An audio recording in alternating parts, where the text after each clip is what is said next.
Every year, billions of dollars in Social Security benefits go unclaimed, not because people aren't eligible, but because nobody explained the rules. Today, I want to talk about one specific strategy that most widows and widowers never hear about. Not from the SSA, not from their financial advisor, and certainly not from the government. It's called the switch strategy.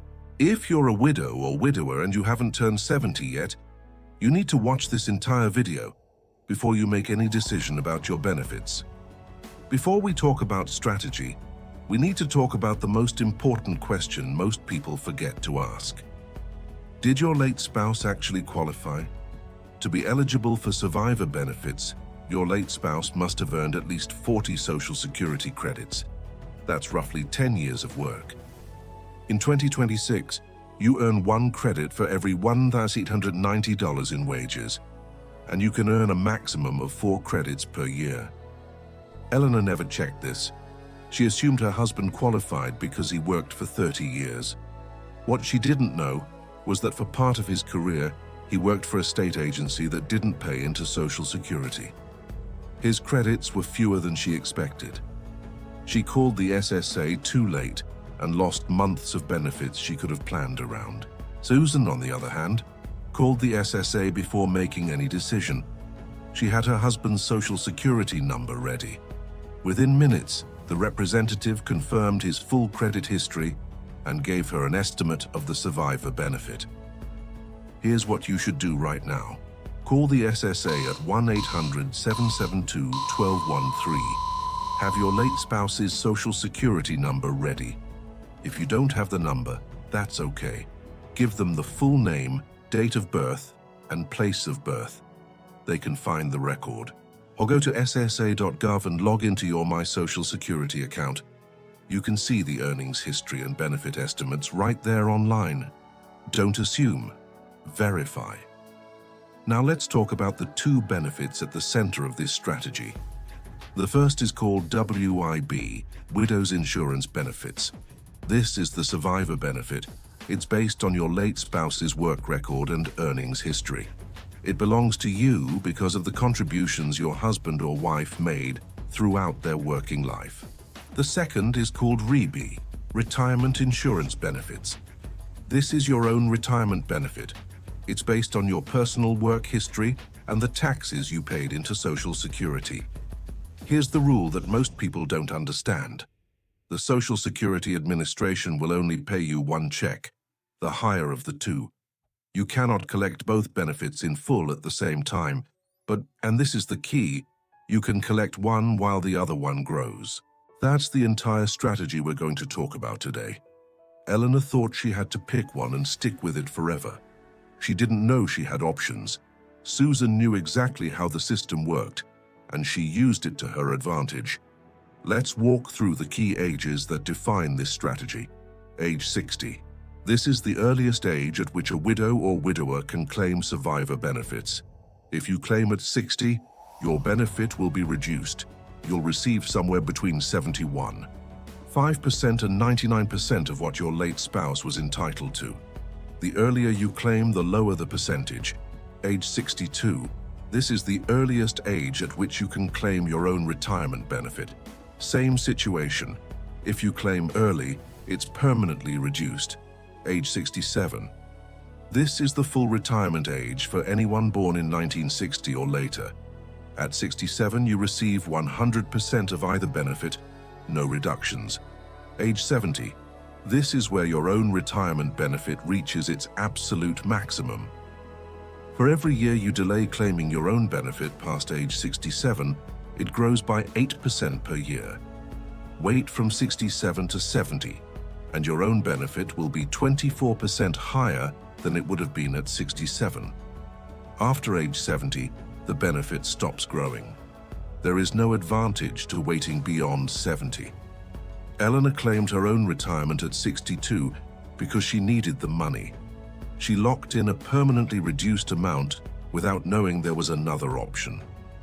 Susan understood these 4 ages and built her entire plan around them. Here's how the switch strategy works, step by step. Step 1.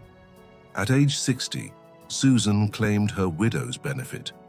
Yes, it was reduced, but it gave her immediate income to cover her expenses after losing her husband. Step 2. While collecting the widow's benefit, Susan did not touch her own retirement benefit.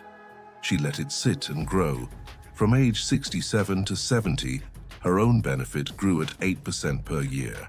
Step 3. At age 70, Susan contacted the SSA and formally switched to her own retirement benefit, which was now at its maximum value, 24% higher than it would have been at 67. The result? Susan spent years receiving the survivor benefit for income, and then switched to the highest possible version of her own benefit for the rest of her life. Now let's look at Eleanor. Eleanor claimed her own retirement at 62, reduced. She also received a small survivor benefit. But because she claimed her own benefit so early, she permanently locked in a lower amount. She didn't know about the strategy, and now she receives hundreds of dollars less per month than Susan, every single month for the rest of her life. The difference between Eleanor and Susan is not luck, it's information. Here's the most important thing I'm going to tell you in this entire video. The switch is not automatic. When you turn 70, the Social Security Administration will not send you a letter. They will not call you. They will not move you to your own retirement benefit on their own. If you do nothing, nothing happens. And here's what makes this even more painful. If you wait until you're 71, 72, or 73 to finally make that call, you cannot go back. The SSA will not pay you retroactively for the months you missed. That money is gone. Forever. This is exactly what happened to Eleanor. She turned 70 and assumed Social Security would automatically give her the higher benefit. Nobody told her otherwise. 2 years later, when she finally found out, she had lost 24 months of higher payments. Real money. Every single month. Gone. Susan did the opposite. 3 months before her 70th birthday, she called the SSA directly. She asked to speak with a Title II claims specialist. Write that down. Title II specialist. That's the person who handles retirement and survivor benefit switches. Susan filed her new claim, confirmed the new amount, and on her 70th birthday, her check went up automatically. Same situation, same eligibility. 2 completely different outcomes. The responsibility is yours. The SSA will not remind you. The SSA will not act for you. You must make that call before you turn 70. Now, Pinners, what if you're still working? Some people claim their survivor benefit at 60 or 62, but continue working part-time. That's perfectly fine. But you need to know about the earnings test.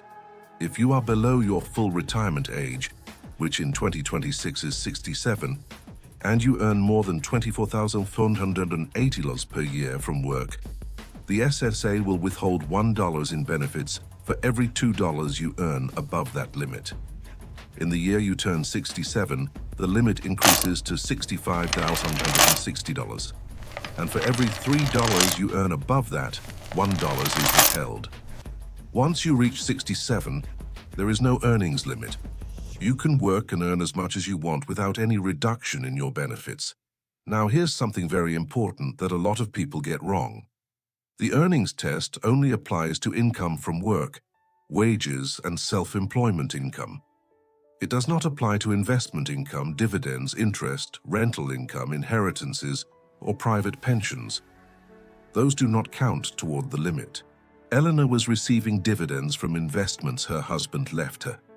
She thought that income counted against the limit and avoided claiming her benefit for 2 extra years. It didn't count. She delayed for nothing. Susan knew the difference.